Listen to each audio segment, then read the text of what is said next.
natin.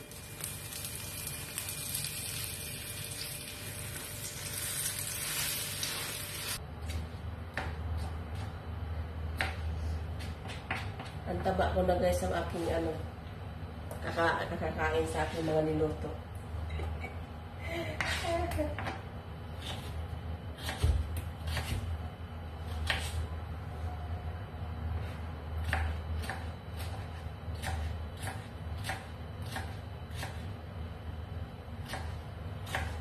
Hindi na kasi ako nakapag-exercise mga ilang day off na.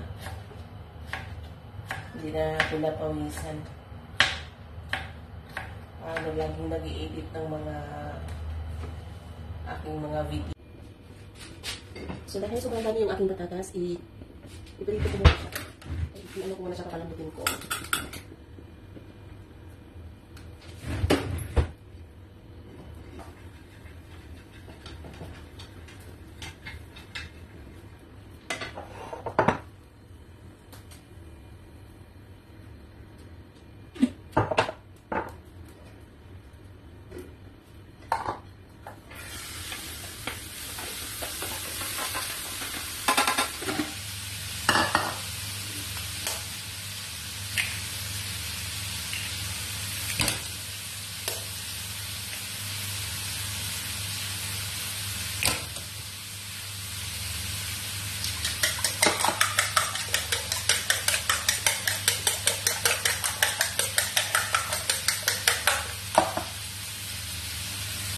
So ngayon, dito na naman tayo magluluto sa ating itlog.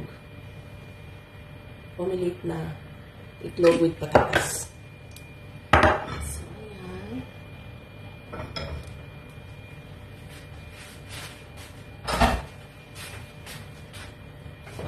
So painitin na natin konti yung ating itlog.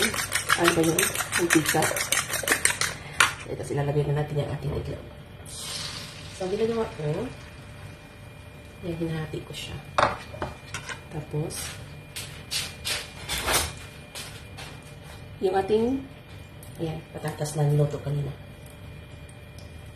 Pag umilit ka ng itlog, ano guys, patatas with itlog.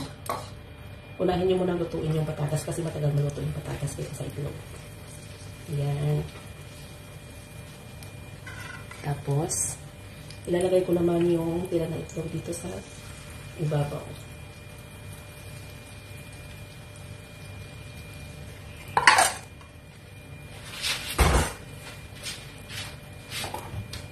Pag maluto, lalo na pag nasa work ka. Pag may work ka, diskarte na lang talaga. So, ito na yung ating, ayan. Nakikita nyo guys, gumagalaw-galaw siya. So, ang diskarte dito dapat hindi siya dumikit sa kawali.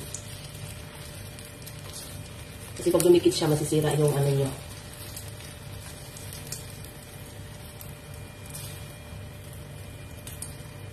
Masisira ang discarding nyo kapag dumikit ang ano.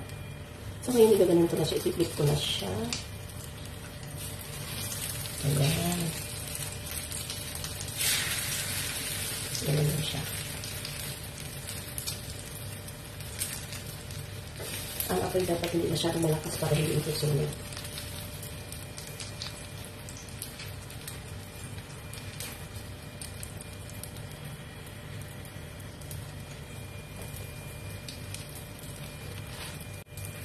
Tapos, may balik-balikin natin.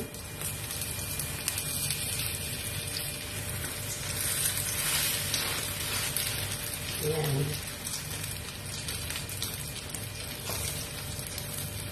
Kung gusto nyo siyang hatiin dito guys, pwede naman. So, hatiin ko na siya ngayon para mamaya hindi siya. Hinati ko na siya.